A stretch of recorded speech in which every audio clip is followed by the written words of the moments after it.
Begitu jelas ajaran Hindu melarang menyembah dewa-dewa atau sifat-sifat seperti Brahmana, Wisnu dan Siwa, akan tetapi mereka membatasi diri terhadap sifat-sifatnya saja. Mereka menyadari manusia tidak akan pernah sampai kepada zat mutlak tersebut kecuali para guru suci. Kaum Brahmana yang memiliki kasta lebih tinggi daripada kaum Sudra dan Vaisya, sebaliknya Islam menyempurnakannya dengan langsung kepada Zatullah, tidak berhenti kepada sifatnya, yaitu dengan menafikan, mengabaikan, segala sesuatu kecuali Allah.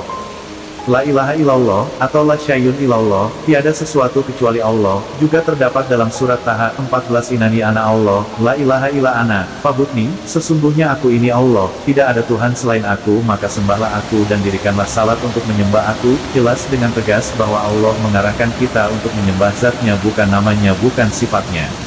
Itulah bedanya kaum Hindu dengan Islam.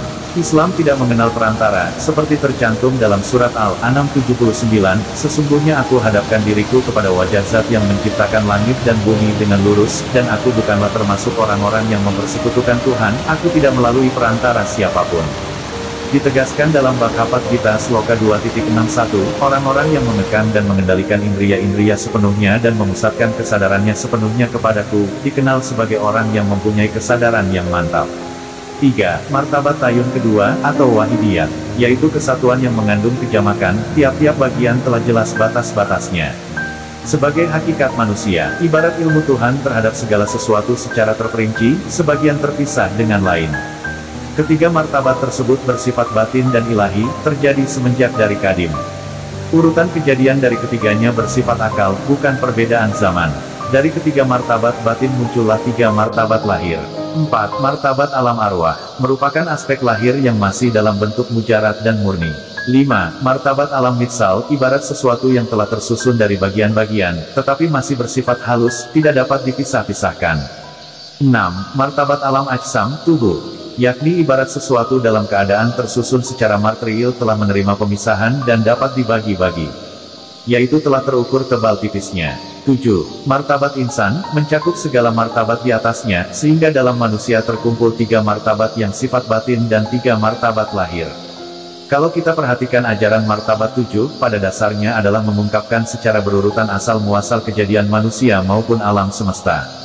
Di dalam pengurutannya Syekh Muhammad Ibnu Fadilah menempatkan zat sebagai hakikat dari segala sesuatu.